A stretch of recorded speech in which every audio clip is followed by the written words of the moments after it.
Resuming debate. Resuming debate. Resuming debate. Hi, everyone. Welcome to the Resuming Debate podcast. I'm your host, Member of Parliament, Garnet Jenis. I'm very pleased that we have a special guest on today, a former Member of Parliament, someone who's going to share with us a little bit of, I think, good historical context for understanding the moment we're in right now with the Liberal NDP kind of governing agreement that we're kind of absorbing in the Canadian political world here, but also someone who's well positioned to talk to us about some of the issues around affordability and energy, gas prices in particular. I'm joined by Dan McTeague. Dan is the president of the Canadians for Affordable Energy, and he was a Liberal Member of Parliament from 1993 until 2011. Dan, thank you so much for joining us. Oh, it's a pleasure to be here. Thanks for having me, Garnet. Great. So I'd love to start before we get into the work you're doing right now and some of the emerging issues with gas prices as high as they are. I'd love to hear a bit about kind of your ideological journey. I followed you a little bit when I was a political staffer and you were elected at the same time. And it struck me that there was a group of folks in the Liberal Party who were quite conservative in their views on really a broad range of issues, fiscally conservative, also pro-life. There was a time when that was allowed in the Liberal Party. Tell us a bit about just your journey being a Liberal MP, having some of these sort of more, what I would identify as more conservative views, and did that get harder as things went along, I guess? Yeah, I'm not sure where they stood on the political spectrum, but it's fair to say, Garnet, that there has been a pretty big change in, that whole idea of the spectrum itself, and it seems to have shifted significantly to the left, led, of course, by my former party, the Liberal Party, which once straddled both left and right, depending on the issue, some economic, some social. But there was always this sort of approach in the party of, the bigger tent, the need to represent the entire country, to ensure that the voice of pretty much every major concern in Canada was addressed, at least on the floor of the House of Commons. And there's a number of ways which the party did that, but my attraction to the Liberal Party really began, I think, prior to the Constitution being amended in 1982, or at least the process that led up to it. Mom from Quebec, dad from Ontario, background, labor. My dad, plumber, steam fitter. Mom, an RN.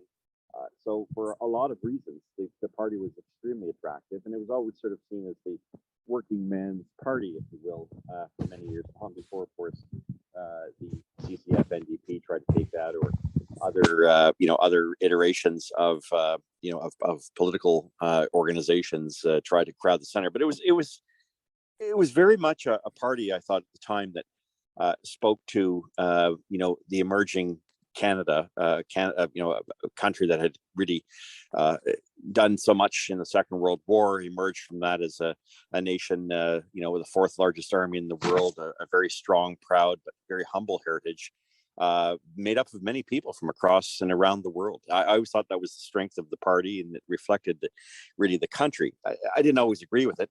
There was a time, of course, where the party did go through a number of transformations, but I always felt very comfortable, whether it was Jean Chrétien, or prior to that, John Turner, or prior to that, even, dare I say this, for some, Pierre-Elliott Trudeau. I appreciated very much his stances on the issues of constitutionality, Canada, no longer being really beholden to another nation, and having our constitution left, somewhere in Westminster.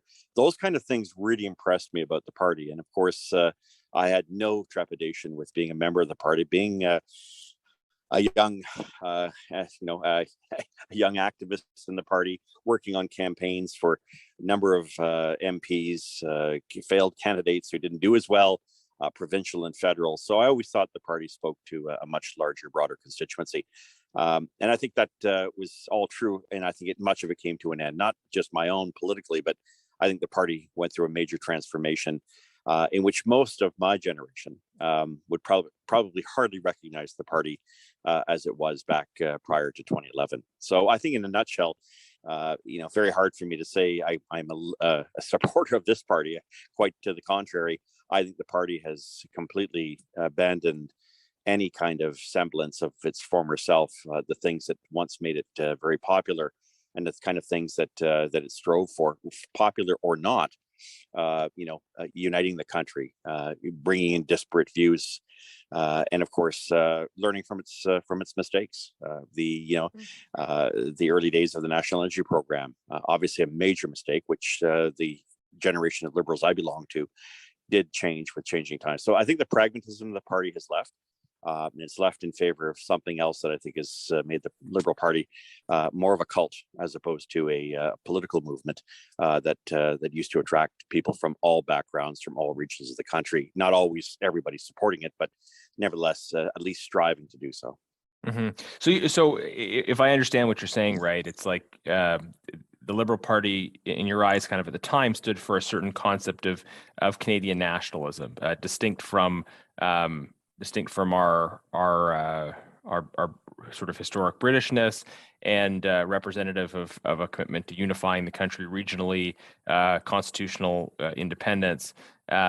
But then within that, sort of pragmatic centrism, but within that space for a range of different views, where you could have people that were maybe a little bit more to the right and a little bit more to the left in terms of economic issues, that still could feel kind of covered by that broader concept of liberal nationalism, and the freedom to express that.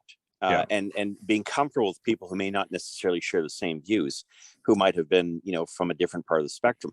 Interestingly enough, it's not just using my example, but the party also prized freedom of members of parliament.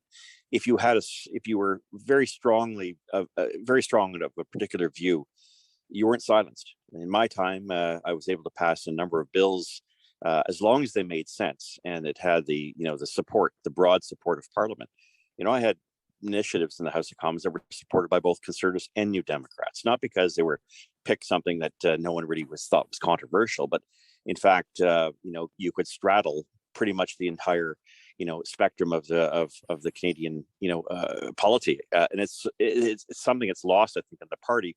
I wouldn't say Parliament, but I think there's certainly a different Liberal Party than the one I once belonged to, and certainly one that valued the idea of representation, of being able to speak out and to speak up and to make a difference, both on the floor of the House of Commons and policies within the party, something I'd been very involved with as well at a much younger age. Nevertheless, I'm not so sure this can happen now. I think it's very much the cult of personality. What isn't? I think there's been a definitive change in the Liberal Party as I understood it, and certainly as I practiced it for virtually 4 decades. Yeah. So, I mean, I think people would say that many would say that in the latter part of your tenure, there were changes happening in the Liberal Party. There were certain shifts in terms of trajectory, but basically in 2011, it was such a decisive defeat for the Liberal Party, and people were prematurely, as it turned out, but they were talking about, is this the end of the Liberal Party of Canada? And Yes. then Justin Trudeau was successful at taking a third party into government, but with the sort of implication that what's that line? It's my party. I can cry if I want to. In other words, whereas before maybe there were a lot of independent-minded individuals who were there representing their constituents. Now, Justin Trudeau kind of, I have the impression that he says to his MPs, "You're here because of me, so you've got to do things my way." And that was the riot act. He basically convinced that I'm the leader. You'll do what I say. You'll do what I tell you to say, and that just wasn't something I was prepared to go along with. Mostly because, and not to take away from anyone, I just didn't have respect for the guy. I mean, I thought he was a clown, and if it weren't for his last name, Trudeau, I think, like a lot of more senior, sober, serious Liberals, this is not a guy you really wanted to have run your country, much less your party. And so when he became leader and the sycophants who were around him, I just sort of said, I'm out of here. And yes, you know what? I have my own views on energy. I have my own views on life. Remember, I'm the guy, people say, oh, he's a pro-lifer guy, get rid of him. But the same media or some others who would say that seem to forget I also initiated the first steps towards a national organ donor registry. Mm-hmm. Saved a hell of a lot of lives of Canadians abroad. So I was consistent in life. I'm a live and let live guy. And then there was a time and a place where that kind of approach was extraordinarily popular within the Liberal Party. Yeah. Yeah. I mean, it's changed so much, so dramatically. And it's sort of funny for me as a younger person in politics, right, to look back at some of that history. And there doesn't seem to be a lot that separated the two major parties at a lot of points in our history, right? And some of it was maybe a little bit sectarian, right? Whereas the Liberal Party had a higher presence of Catholics, and the Conservative Party had a higher presence of Protestants, even if they might have had very similar views on a lot of questions. But that's all changed so dramatically, and you've pointed that out. I do want to ask. So you were in Parliament in 2008 when there was that coalition deal signed that it didn't end up working out, but it was between Stéphane Dion and Jack Layton and Gilles Duceppe, and we are now in. Some people would say coalition, others would say no, it's not a coalition, it's conference and supply. I mean, whatever the point is, we kind of are seeing this kind of Liberal NDP convergence. But where were you sitting in 2008? Because that was maybe a precursor to where we are now. And based on the views you have, you must have been a little bit skeptical about that whole operation back then. Don Martin phoned me up. This is before he was at CTV. I guess he was still working National Post. And he was trying to get a hold of me. It was about 4:00 in the morning at the hotel. I was staying at the Holiday Inn over on the other side of the river there in Chaudière. And I couldn't figure out who this person was who was calling. So I finally put the phone off the hook and said, this must be some whack job. Anyhow, sorry if Don's listening, but he phoned up. He said, there's a coalition going on. I really wasn't aware of what had gone on because I was doing still a lot of work for Canadians overseas. And I think I was dealing with the Brenda Martin case or one of those other cases. And I'd just come back. And what he told me is that there's some inside talk between Duceppe, who was it, Dion, and of course Layton. And they had all agreed that if they're to form this kind of unusual government, if you will, a coalition. They had several names, but the one that seemed to come up that was going to be the next immigration minister was me. So I thought that was interesting. Wasn't quite aware of what was going on, and it happened rather dramatically and very suddenly. And within a week of that time, of course, Stéphane Dion was no longer the leader of the Liberal Party. My focus wasn't so much on what was happening at the higher level among parties trying to best, the conservative juggernaut of Stephen Harper. It was really to focus on things where I thought the Liberal Party could, have an advantage.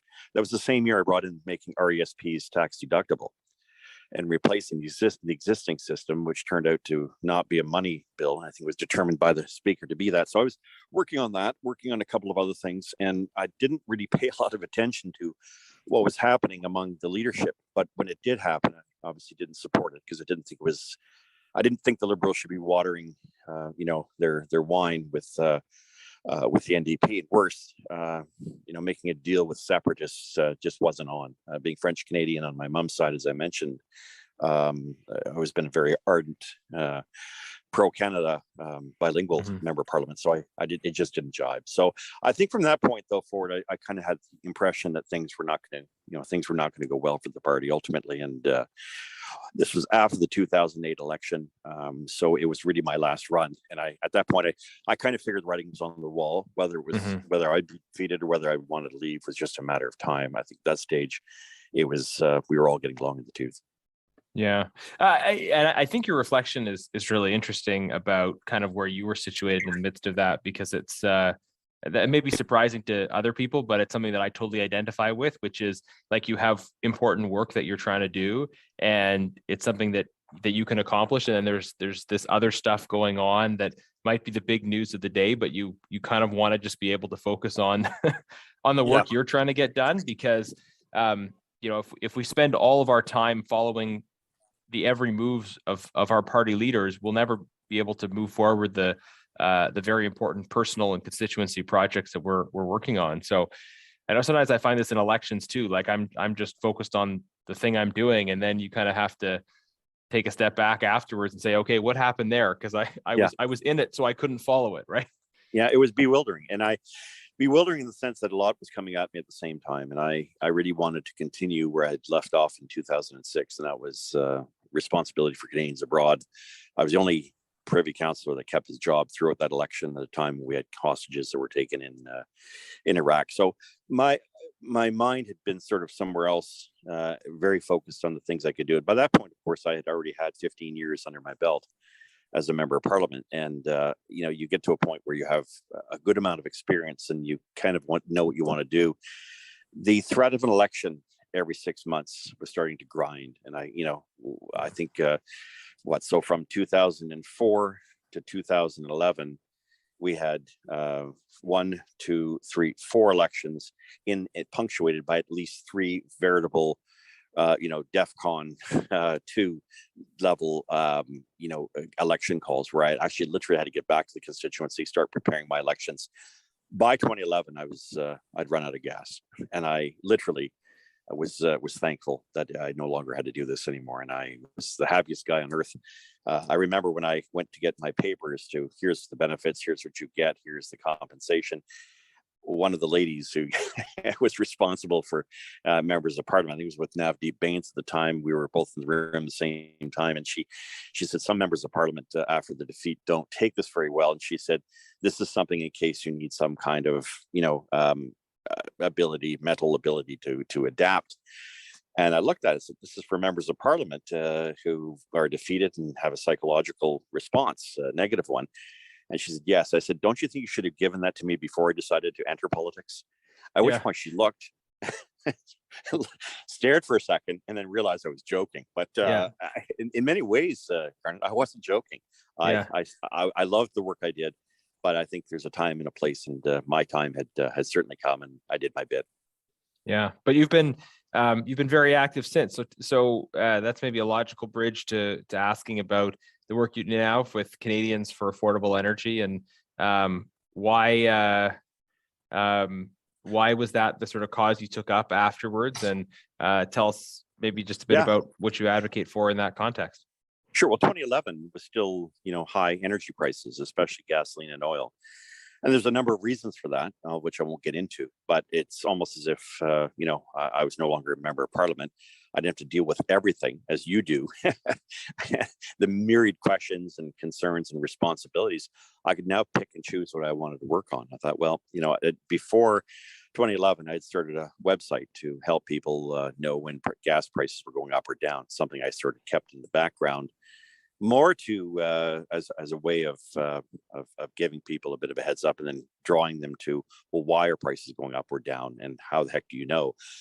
What that did is it led to a much wider discussion over time. So tomorrowsgaspriceday.com, to a little work in the United States with my friends down there with Gas Buddy.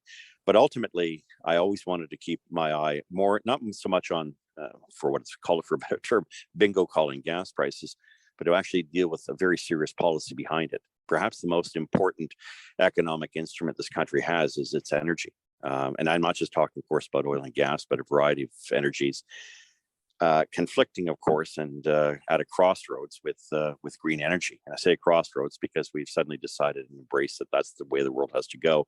So, taking and looking at energy, oil and gas, propane, diesel, natural gas, etc., as being somehow old and out of step and unnecessary and irrelevant, all of that may very well have been subject to significant debate up until a couple of months ago, and even before Russia's attack of Ukraine. I think now there is a greater tendency to think that, well, from a policy perspective, energy is back. Not only that, so is global security, which enshrines it. And more importantly, definitely, I think we're at a stage where the torqued idea that somehow we're heading into some kind of climate crisis, and that's the be-all, end-all, of all discussions, nothing is more important, has now finally and thankfully taken a back seat. And I think for a lot of people, bread and butter issues are right front and center, and that's where I think we've all gained some respect for energy. And of course, the timing on this couldn't be better. We've stressed at least several years now the idea of energy affordability. I've done so in every forum I've been involved with.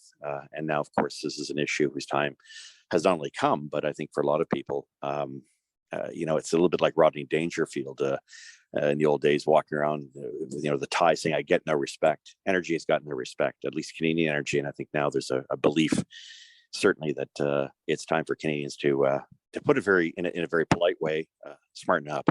And those who believe that we can get rid of it, it's time for them to move on.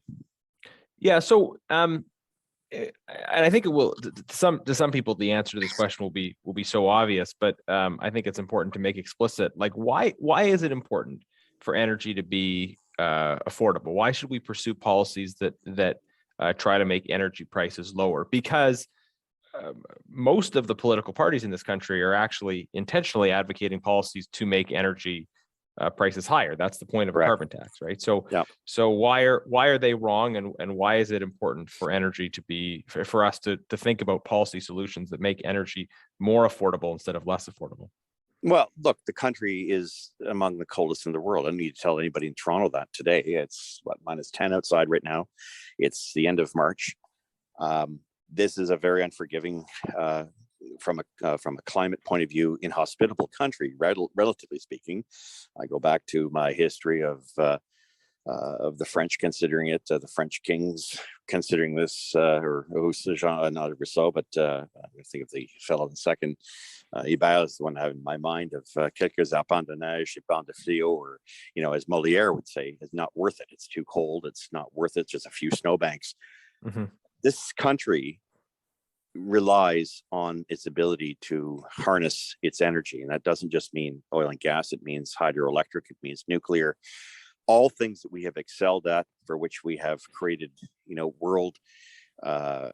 world-class adaptation of technologies that have given us an unparalleled access to energy, and with it, unprecedented wealth, and for this generation at least, prosperity that is attractive, that continues to attract more people to our country from all around the world. We're a sponge. We've attracted some of the best minds around the world. We continue to do that.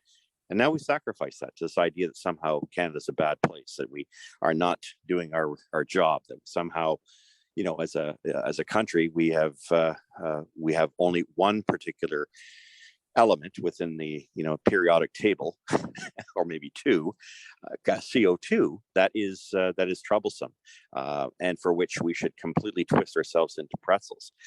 By the way, if I'm having some Liberals listening to this, I knew Maurice Strong. He ran in 1979 for the Liberals in the Scarborough Centre. I met the man. I talked to him over the years. I think the last time I saw him was with Strong Vest. This is the granddaddy of climate. This is the guy that, tried to transform Canada years ago. And most people looked at him and said, yeah, okay, he's got some things to say.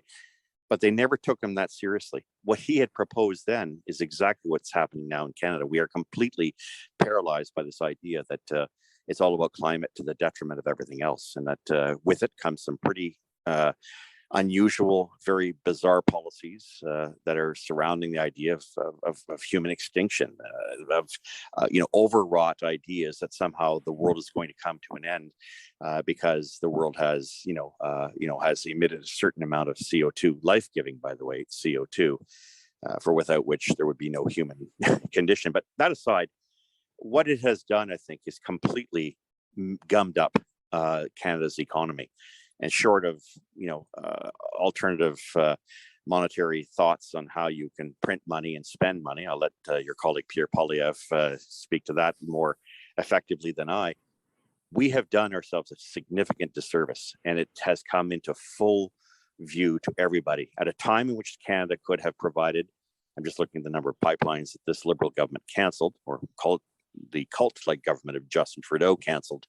2 million barrels a day, said very little when the Keystone XL was destroyed, subjected us to several billions of dollars in liability on the Trans Mountain pipeline. When I look at all of these things and I say we could have been in a position by now to supply the world with an additional 3 or 4 million barrels of oil a day, you wouldn't really have to worry about Russia, would you? The world would be easily able to say, Canada, can you bring some more of that great stuff that we desperately need?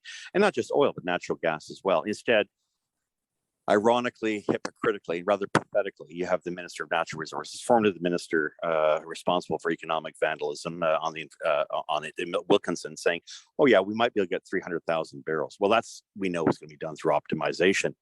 But imagine trying to give the world, some kind of confidence and solace that you can provide energy when in fact you can't, and that your whole predication of your policy has been based on trying to destroy the very industry that the world truly needs today. The world needs a lot more Canada, needs a lot more of its energy, its expertise, and that these guys have, to use what my grandfather would say years ago, dropped the drawers and crapped all over the most important thing you got. We've destroyed the golden goose in this country, and there has to be a price for that. Yeah, so I mean, if I understand the argument right, it's that we have a lot of energy, people need it, and if we're not supplying it, others are going to supply it. And it doesn't mean that we don't care about the environment, but people need energy. And I guess the other question is just, what is the impact of a carbon tax on people who maybe can't afford the electric cars and the other adaptations? Those things can't be built without fossil fuels. Let's put our cards on the table. You talk, by the way, to a guy who's public relations for a little car company called Toyota Lexus. So I'm not coming at this from an outsider. Read a recent book. I've been there. I've done it. Long before as an MP, I could have wound up staying with that company. Maybe perhaps I should have in the long run. Look, there is nothing that we do in this world that doesn't have a significant embedded input of fossil fuels. And if you call it what you want, I mean, these products that some have been given to denigrate. We spent a generation of children who've been taught this idea that this is a bad thing. It's not a bad thing. Quite to the contrary. There isn't a single thing that we do in this world that with which we would not use those products and derive them into the kind of things that provide us the unique and high standard of living that we have today, which has improved the human condition and allowed civilization in a very short period of time to do what no previous generation has been able to do. I'm not sure if these guys that hate oil companies and hate natural gas and hate fossil fuels are just bad news bears or just Debbie Downers. But at the end of all of this, you have to kind of wonder, what is it all about? Have they had it so good, thanks to some of the policies of previous governments in this country, that you can afford to sit around and wax poetically about how sea levels are going to rise, or how in 10 years there'll be. I've heard this before, Grant. I've heard this back in 2008, and the same hucksters that were promoting this kind of stuff was also the same ones with their hand out looking for the big fat subsidies. None of these folks would exist or be able to do their nonsense were it not for the fact that we have charitable organizations that have no overview, and some of them foreign, obviously, but some of them domestic, who can pump money into just about anything without any type of oversight. We have federal government and other governments willing to hand over and fork over a lot of money that should otherwise go to helping people in this country to build a better, safe social safety net, going to groups, lecturing us on how bad a job we're doing, while at the same time coming up with bizarre, impractical ideas that really, at the end of the day, hurt people. We are going to see massive carbon tax increases in this country, but like as we saw from the parliamentary budget officer just last Thursday, finally, it's going to be hard for the Liberals to argue any way, shape, or form, or the Friends and the Democrats, or the Greens, or the Bloc, that this is a good thing, because frankly, it's a net loss. And that word net loss has really got to burn a lot of folks who've been advocating this, saying it was anything but. So at the end of the day, maybe that's why they had the coalition. They want to guarantee themselves government for at least for 3 years, because they know the public is now starting to wisen up to this kind of stuff. And if they find out quickly enough, a next election won't go as well for them as they believe. Yeah. Now, in terms of that coalition, I mean, I had this working theory, right, that I guess around the time Trudeau took over, some of the pronouncements he made between 2011 and 2015, that was the kind of a big shift in terms of where the party had been and where it was going. But then we saw another big shift kind of with the COVID policies, and since that we're talking about almost a second shift in its trajectory, because in 2015, yes, deficits, but $10 billion deficits, that was the promise. And now we're increasing spending. We're in the hundreds of billions of dollars of deficit, and they're talking about spending increases. Are you talking to former Liberals who maybe they were along for the ride up till a certain point. And because I'm just noticing people I talk to, podcasts I listen to, there's a lot of people who I don't necessarily identify with ideologically at all, but who are really saying, whoa, this is a bridge too far here in terms of the economic damage of it. This is where this is going to take the country. And does this almost bring us back to where our country was in the 90s, which is where we had to make very serious fiscal changes, or they were going to be made for us. Well, they're going to be made for you one way or another. As soon as the world can get rid of the idea that modern monetary theory is a thing, and that it's sustainable. You can't continue to heap massive amounts of debt at a time in which your economy is not going to grow. I mean, you can only go so far as have your institutions, bamboozle the public as to, oh, everything's fine. Stats Can says, oh, hey, don't worry, there's no inflation. It's only 4%. Who cares? I think there's an underlying message in all of this that our institutions themselves that have traditionally been respected are now very much coming into focus. And as many more people are becoming concerned about the economic viability of the country.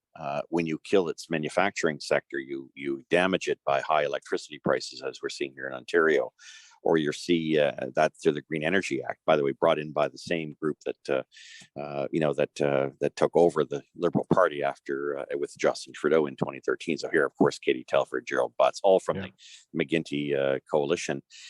Same guys that really made a mess of things in Ontario, and we're subject to a $6.5 billion annual debt increase in our debt every year to just compensate to make sure the full effect of green energy isn't hit.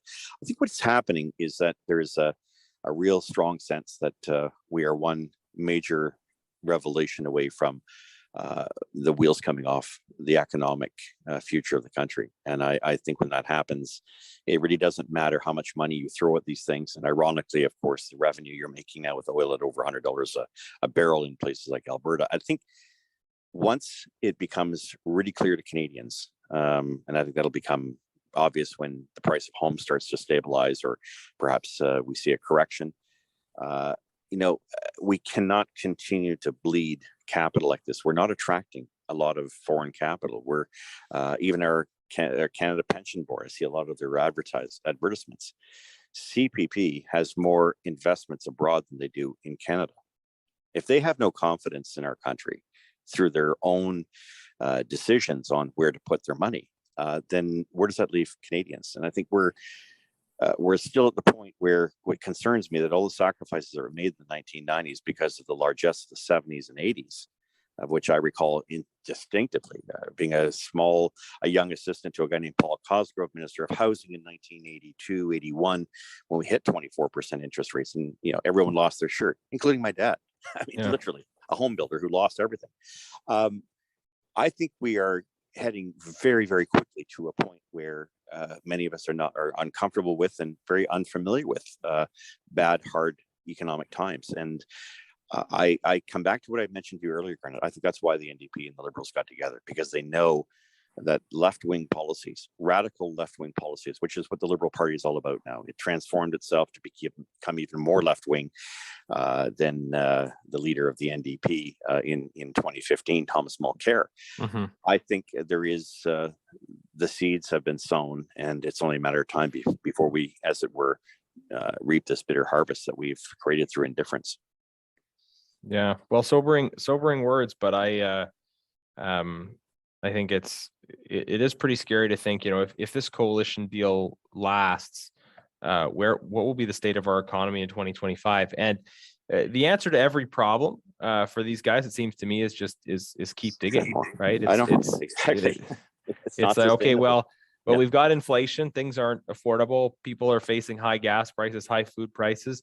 Well, let's spend more and give them money for more things. Well, that money comes from somewhere, and that's just furthering us down that road of unsustainable spending. We have to take a step back and think about making things less expensive, more affordable, creating jobs, supporting industry development. I mean,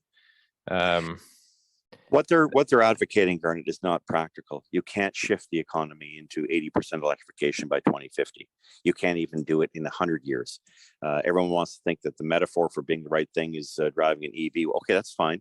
Where are you going to get the infrastructure? Who's going to pay for the infrastructure? Is that infrastructure, in fact, sustainable?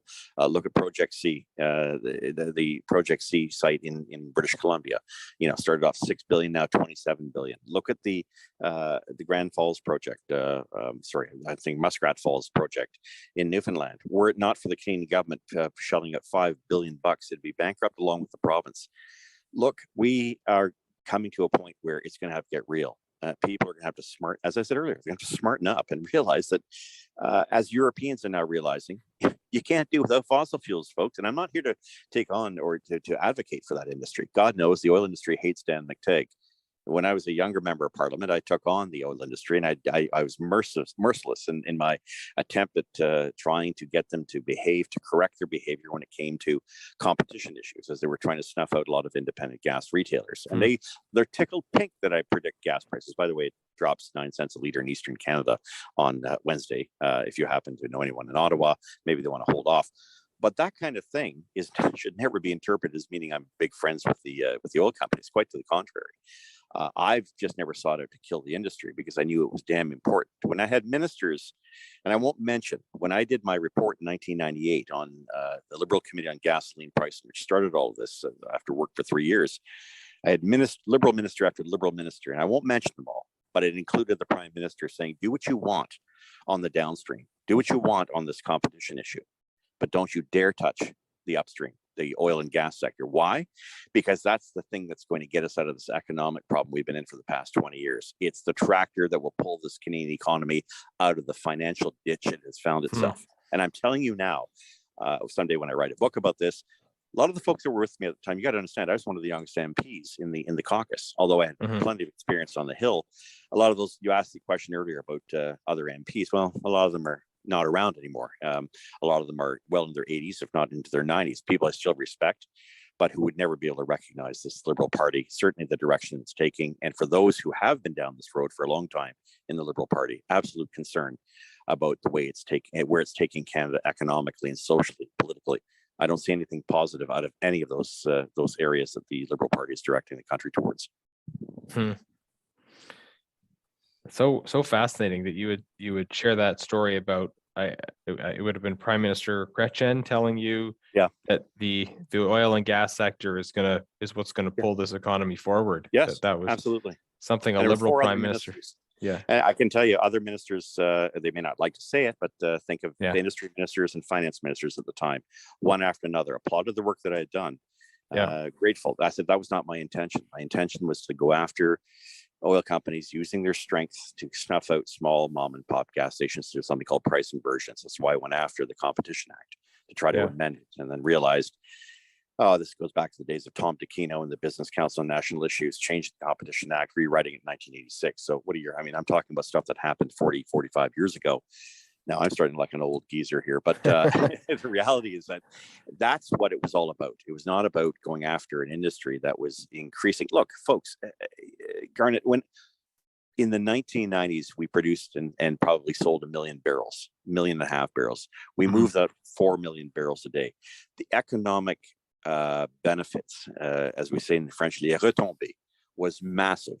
And that's what helped the country, apart from transfer payments and changing things around. That's the stuff that got the country back up on its feet and allowed the government to stop borrowing money and get out of the business of borrowing money, and allowed interest rates to drop from 1995, 1996, from 13% all the way down to 2%. People suddenly had money in their jeans, or the Americans had something they wanted to buy. We had the largest consumer market south of the border, and they still are.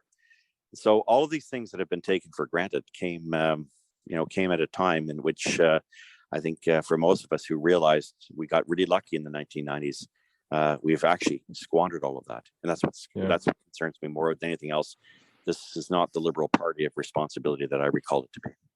Yeah, well, this is a really good sort of cross-generational conversation among a couple politicians here, because I think one of the sad things maybe is that maybe we have to learn some of the same lessons again in every generation, because the next group of people comes along and, whether it's the next group of people in the Liberal Party or just in politics in general, comes along and say, yeah, well, we know better. And then we end up just repeating the same thing again. Actually, and I disagree with him on plenty of things, but I think Mark Carney says in his book something to the effect that that the most dangerous thing you can say is this time will be different. He's right. I may not agree with Carney either. Here's one thing I should tell you. Another benefit that we had as Liberals in the 1990s. One of the first things Jean Chrétien did was he went and got Mitchell Sharp, a guy who had been around the generation before. The Liberal Party had the depth. Not only did it have the energy of young, new, members and people willing to fight for the party, it also had a depth of knowledge. Its bullpen was incredible, to use a baseball aphorism. We had people who had lots of experience and give us advice on the side. Not these guys. These guys are know-it-alls. They think they know it all. And the fact is, yes, they have a coterie of people they can buy off and friends in the media and friends in elites and things like that. That only takes you so far. You can't win a war with mercenaries. And at the end of all of this, when Canadians finally do wake up and realize that the economic promise and the promise of this country has been diminished by this government, it'll only be a matter of time before, as I like to say, they line them up on the 30-yard line and punt them right to the end zone. Mm-hmm. So in terms of that, punting it to the end zone, so to speak, and you're much more of a sports guy than I am. Clearly, I was. I was a debate team kid in high school, so I'm only catching one out of every three of these year sports analogies. But could you maybe just share some thoughts on where the Conservative Party is? I mean, there's some discussion in this week's Hill Times saying, Liberal MPs are worried that they vacated the center, which provides an opportunity for Conservatives. On the other hand, people that are frustrated with the Trudeau government, it seems in larger and larger numbers, they're simply not showing up to the polls. We don't always do well as a party when we just kind of move towards the mushy middle. We have to be standing on firm ground. So what's your advice to the Conservative Party in terms of, people who like you were associated with the Liberals in the past, but are not happy with the direction now and are looking for an alternative? Well, I think people they don't want fickle types. They don't want fence straddlers.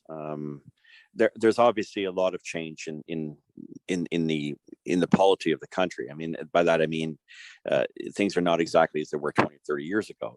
People don't necessarily vote for their parents' old party, but people do want to see a position taken by members of parliament parties that are, firm, that are understood, that are guaranteed. And my good friend, and he was Aaron O'Toole, his father and I was my provincial counterpart to the east of my riding, John O'Toole. My concern, and I expressed this in many ways with the former leader, was that don't try to be like the Liberals. be like a Conservative. Show them that there is a better way. That hasn't always been evident, but I think it's becoming more and more evident. And I can't think of a better example than on energy. People are hurting right now, and it is not that we have a class of people that are driving around in BMWs and living in quadruple $1 million homes. For the average person out there, they're extremely concerned about the ability to absorb a $5,000 increase in the price of getting from point A to point B, or heating their home, or getting their kids to school. The taxes that will have to rise inevitably as a result of everything that's happened. I think the Conservatives, like the Liberals, have to stay true to who they are. The problem with the Liberals is that they've become so detached from their center moorings that they are very much a left-wing party. Unrecognizable even to by many Liberals today, other than being able to throw out a bit of money here and there and maybe win and influence a few opinion leaders. At the end of all of this, I think what the public is looking for is a surety that the party that they're supporting stands for something, because we've come to an era where parties are more given to virtue signaling and cancel culture and all these other all these other, monstrosities that I think at the end of the day give people less confidence in the institutions of this country. And I think someone has to speak for Canada, and that's not happening right now. They're speaking for causes that are well beyond what Canadians believe in, and playing divide and conquer and weaponizing, whether that happens to be protests on the Hill, whether that happens to be COVID, whether it happens to be,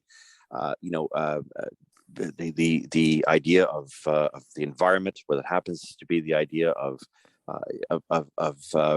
our defense spending. Take your pick. There is nothing that this government is doing that can be remotely seen as what we did in our time, and there was time Liberals before us where ministers knew their file. They weren't, they were staying in their lane. They were not going over, as you see Melanie Joly's making statements about censorship and all sorts of other stuff. And she's a foreign affairs minister, for God's sakes. What's wrong with these people? In any event, without getting upset about it, it's just, what's shocking isn't so much that they're doing it; it's that there is no longer the discipline out there to keep them under control. And that I think Canadians want to see an established government, an established party that actually stands for something that people can relate to. They may not agree with it, but I can tell you in my time, people didn't agree with my position on a number of things. Pro-life, capital punishment. I was an abolitionist. There's a number of things, but I still received support. Yeah. Not because people agreed with it, but because they knew where I stood. And for the Conservatives, I didn't know where the heck you guys stood in the last election. Mm-hmm. Yeah, I know these are such great insights. The importance of speaking for Canada, national vision, people knowing where you stand, and the fact that if people don't agree but they know where you stand, they'll respect you for being clear and principled.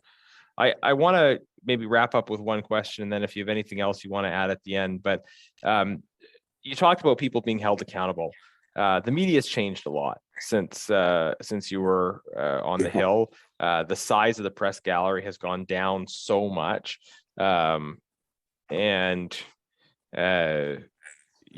one of the nice things is that we've got other ability to talk to people directly, and this podcast is one example of the kind of platform that didn't exist prior to some of the technological changes. But the press gallery is not what it once was, and that makes it harder. And it's also just culturally, it seems like it's much harder to make out of the box arguments. You're making an argument about the importance of energy.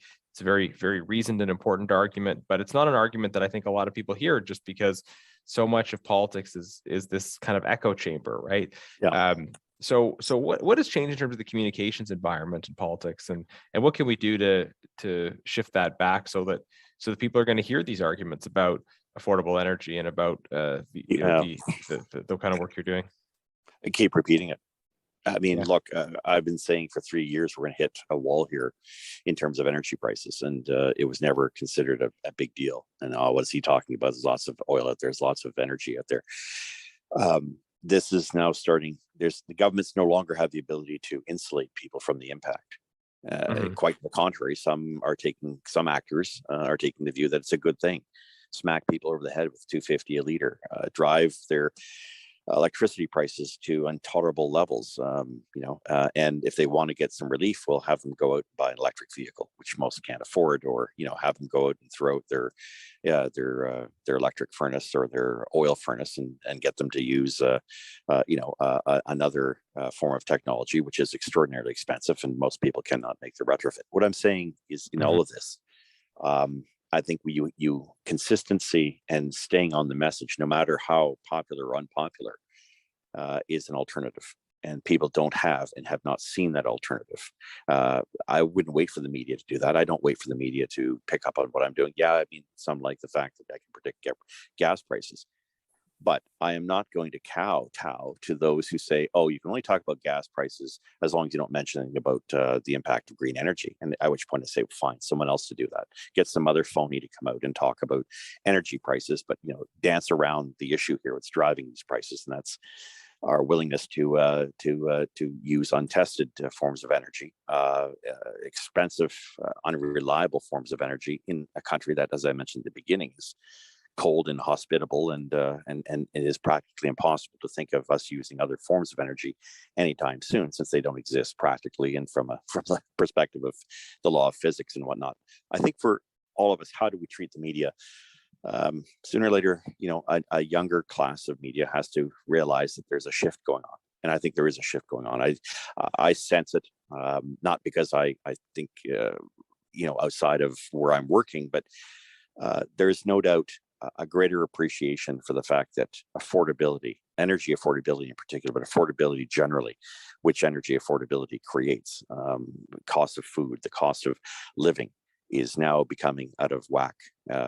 When you have aggregate truck drivers in Toronto saying they can't afford to turn on their diesel trucks and drive them from point A to point B to deliver to cement trucks, who in turn can't deliver to building condominiums and homes, you now see how there's a cascading effect in all of this. And I think that's where, whether the media, being less than what it was a decade ago, 2 decades ago, realizes that these things are inevitable, and they'll have to play catch up.